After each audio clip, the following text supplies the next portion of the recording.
Good evening, TikTok, Facebook, YouTube, Instagram, wherever I'm reaching you at. This is your brother Herman with another one of Brother Herman's sermons. We are in the business of bringing forth God's truths. That is what he has anointed and appointed us to do, and that is what we're going to do. Inside of the umbrella of MaikumCdeTruthorg, we have a segment entitled Brother Herman's Sermons. We are going to be dropping golden nuggets on our brothers and sisters who are still lost and in search of that true, correct information, that knowledge, something they can hang their hats on, trust in, and believe in, and actually take some points and some facts with them along their day-to-day basis. This is for the journey, for our journey, because after all, we're here together. And if we don't help each other, who's going to help us? We've already established 23 series. We're working on series 24 tonight, which we have entitled God is Calling, Are You Answering? We're going to be launching episode number 8 tonight, which we have entitled Retroactive. What would this mean for you? If you'd like to assist us in this ministry, you may do so. Everything you need is on the front of that channel. Right there on that comment button, hit that button. Let us know how we're doing, how you're doing. If you don't see the way to assist us, you can ask about that as well. But everything you need is on the front of this channel. But in the meantime, in the between time, we're going to go ahead and kick off series 24, God is Calling, Are You Answering? Episode number 8. Retroactive. What would that mean for you? What does it look like? And we're going to begin it right now, just like this. We're going to start with our great book of the world, which we call the Webster Dictionary or Webster Merriam Dictionary. We're going to go ahead and define what retroactive means according to the dictionary.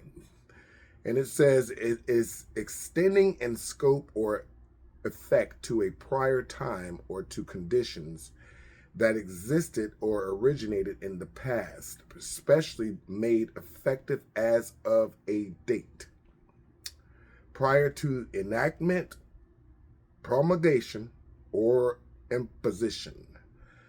And what that means, I guess, I'm going to keep reading. It says, we normally think of time as constantly moving forward, since retroactive seems to defy time's forward movement. Retroactive taxes, laws, and regulations are often seen as particularly obnoxious and unfair. To whom? Probably to the oppressor. But nobody ever objects to receiving a retroactive raise at work, do they? When we judge historical people and events in terms of present day, morality and attitudes about our retroactive judgments may indicate that we're too impressed with ourselves and or too ignorant of history. And what am I talking about, and why did I come up with this? Is because there's a lot of laws that we have to be governed by on a day-to-day basis in this society of ours, in this world of ours, in this country of ours. And a lot of those laws, if they were to be changed, well, there will be a lot of people that will be retroactively paid for their heartache, for their punitive damages, so forth and so on. And if we want to get into law, we can get into that too as well, because I know a little bit about that, but I'm not a lawyer. I'm just here to talk about what it would mean for us as a people, as a nation, as a culture, for those who were oppressed and brought over here on ships, and our ancestors who were oppressed, brought over here on ships, and we as their children had to continuously be oppressed even to this day in 2025. There's not a place that we can go into this land or in this land that we don't feel some type of oppression. And if you don't know what I'm talking about, that's because you're probably on the side of the oppressor. That means you have not walked a day in the oppressed shoes. We are sick and tired of being oppressed. Our ancestors and the ones before us did not come and fight for our freedoms for us to still continuously feel oppressed on a day-to-day basis.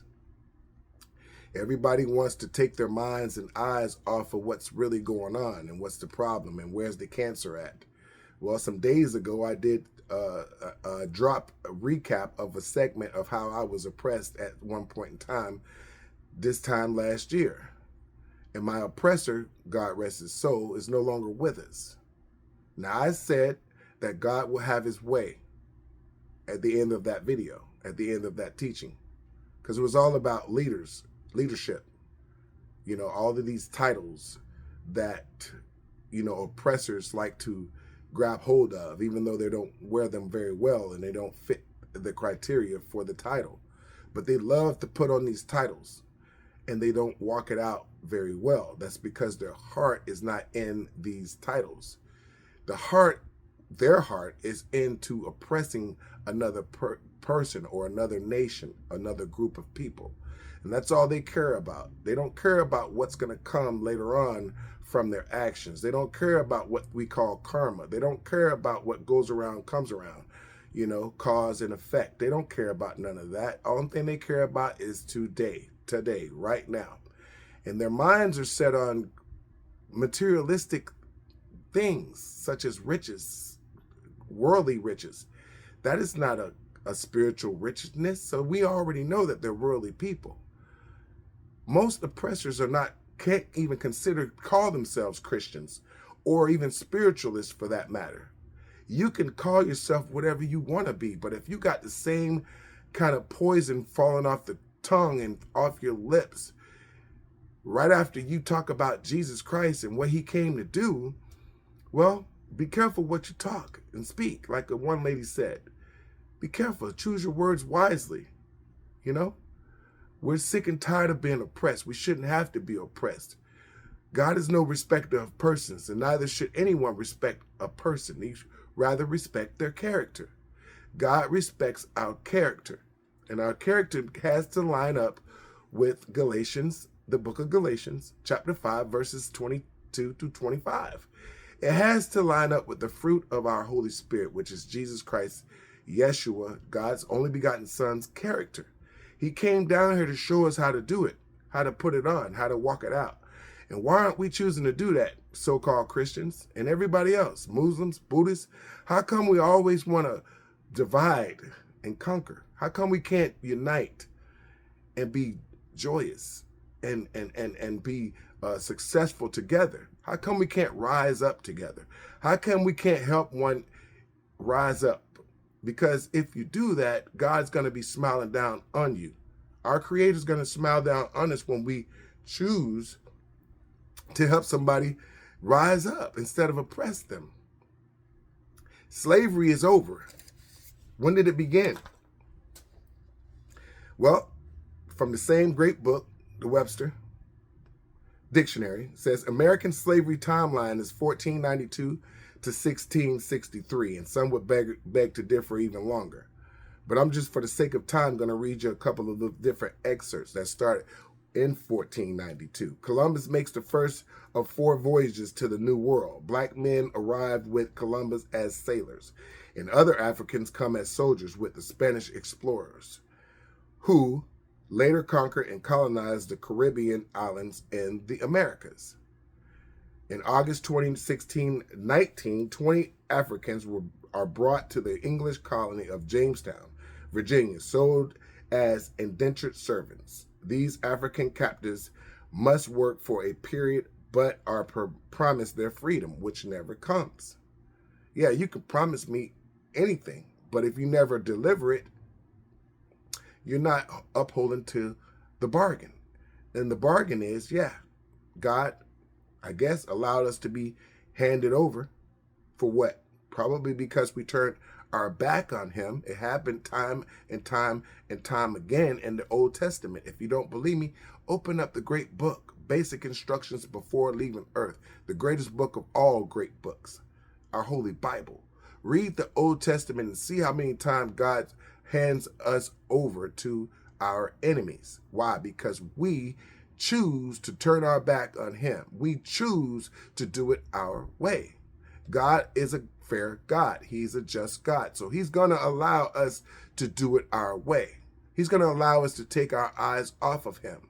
He's going to allow us to go into our enemy's capture. He's going to allow us to be oppressed. But all he asks for all of us to do is to turn around, repent, Admit that you were wrong. Say I'm sorry. Not just to your brother and your sister who you've been oppressing, but to God, our creator of all creations, including your brother and your sister that with a different color, from a different mother, from a different father, from a different nation, and from a different culture.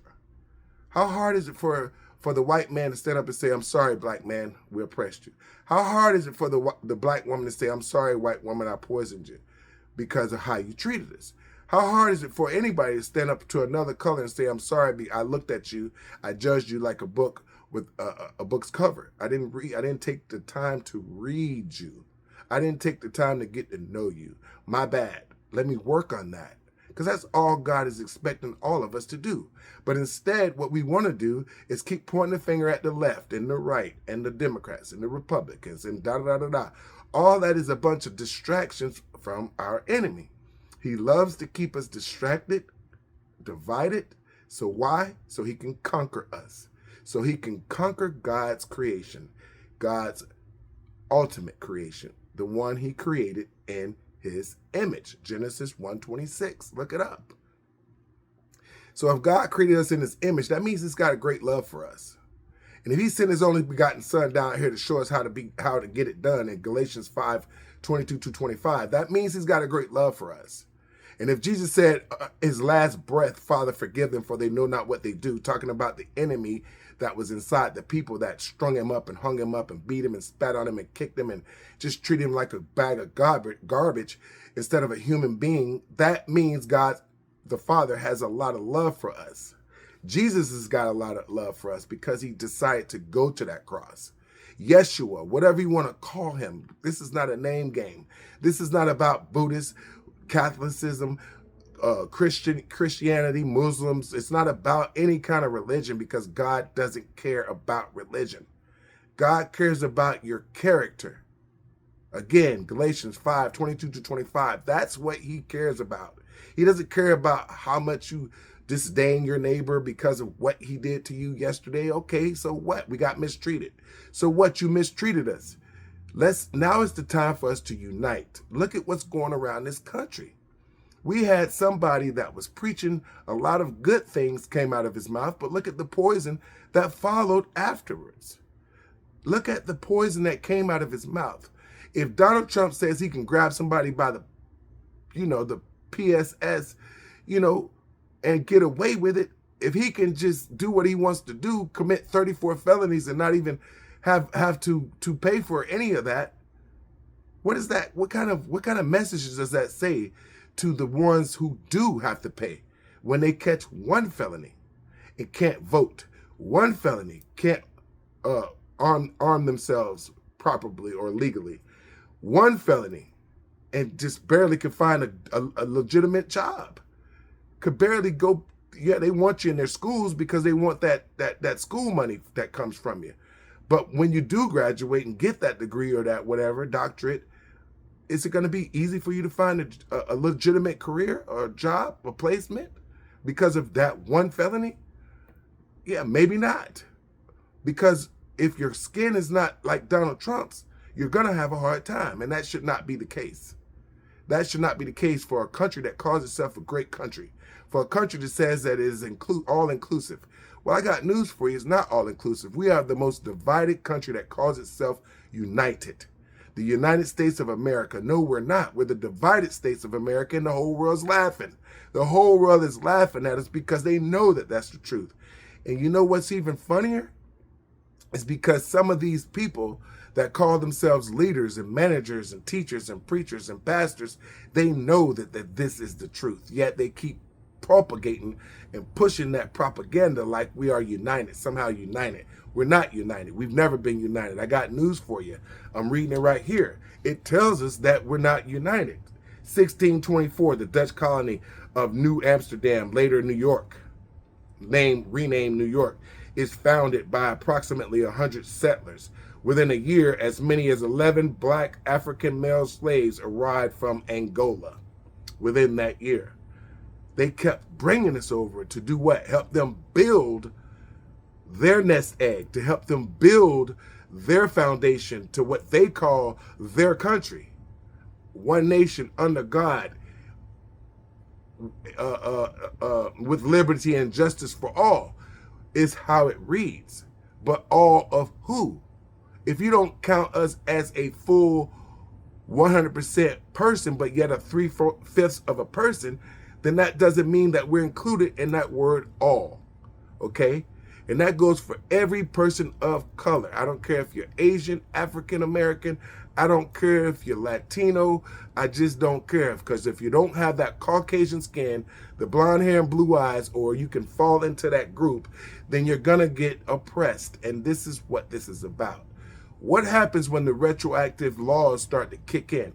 What happens when God starts to have his way and he causes the judges of this land to implement laws, retroactive laws that will repay or pay back those who were oppressed from their ancestors all the way to today, 2025. What's going to happen then to Wall Street? What's going to happen then to Donald Trump and everybody else who follows him? What's going to happen to all the haters? What's going to happen to your nest eggs? Why do you think they keep distraction? Everything keeps being distracted away from the truth. They distract you every single day. If this doesn't work, then they'll do something else. They'll strike out something else to get your mind off the truth. The truth is the truth, what you've been hearing thus far. We have an oppressor in the office of the White House. We have a bunch of his cronies, what we call imps, in the spiritual world, because demons have workers and Donald Trump is a worker of Satan. Don't get it twisted. He is not a worker of God. And how do we know? Because God is not an oppressor.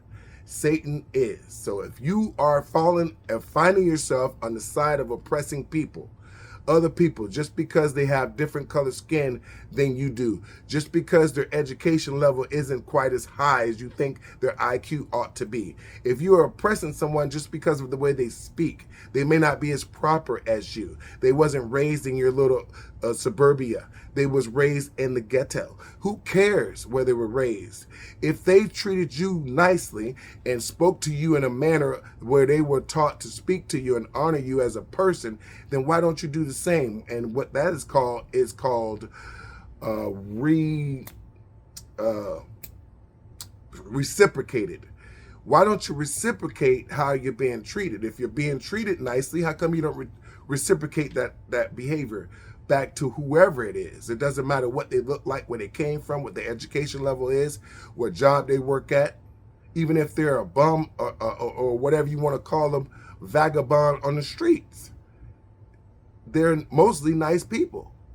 Yes, I'm not saying be nice to someone who is constantly mean to you and treating you like garbage. No, but you're not supposed to turn your nose down at them. You're supposed to try to come down to their level and figure out why they're this way or behaving this way or speaking this way. Why? And how can I say that? Because Jesus, Yeshua, came down and met us where we were at before we became educated, before we became awakened. Jesus found us when we were lost. He didn't find you when you were awakened. He was the one who helped you become awakened. So why not help somebody else become awakened? Why not find a lost brother or sister today and go help somebody and teach them about what's really going on, what always has been going on? It ain't never stopped.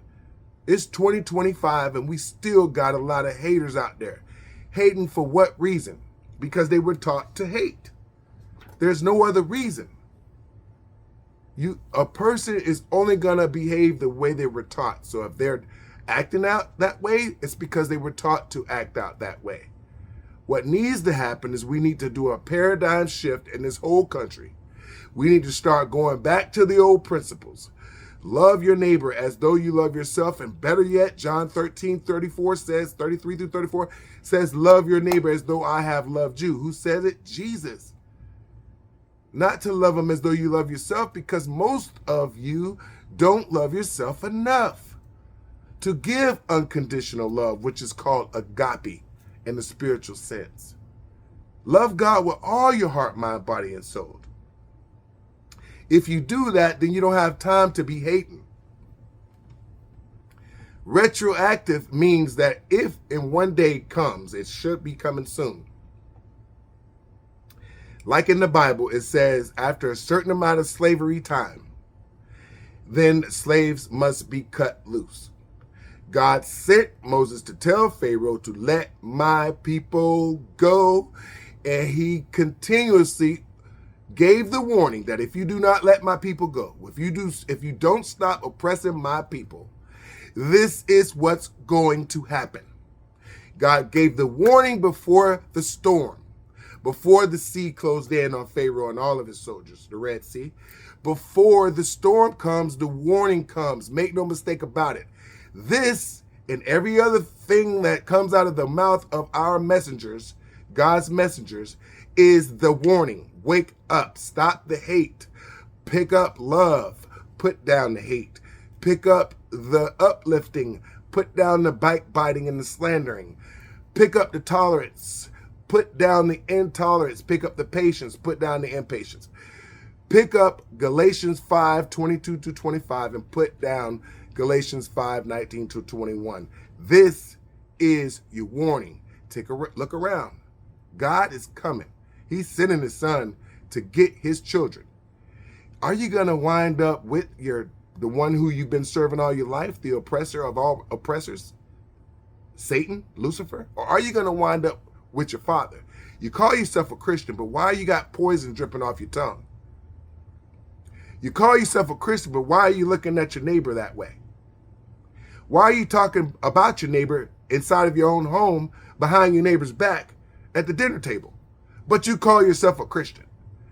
Christian means a follower of Christ. If you don't follow Christ's ways, rules, principles, values, his character, 22-25, Galatians 5. If you're not practicing and operating in this character every day, or at least attempting to, then you're not a Christian. You can stop that because Satan is laughing at you.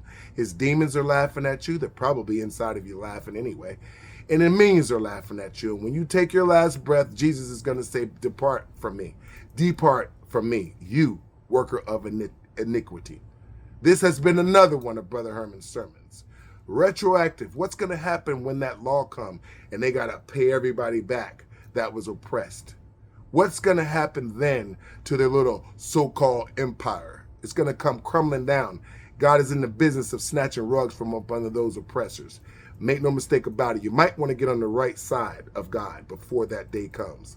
Until next time when I launch episode number 9 inside of series 24, God is calling. Are you answering? And if you're not answering, why aren't you? You lose the fear. If you are of God, there is no fear. Look it up, 1 John 4:4-5:4. I'm not sure, but it's in there. And until next time, may God continue to take care of you, all of your kids, your family, all of your social circles, including mine and all of mine. And may God continue to bless us all, not some of us, all of us. And I'm talking about every culture on this planet, every nation on this planet. May God continue to bless us all in what we think, say, do, and don't do. Treat each other the way Jesus would treat you. Until then, have a great rest of your day, your afternoon, and your night. This is another one of Brother Herman's sermons, and I'm out. Thank you.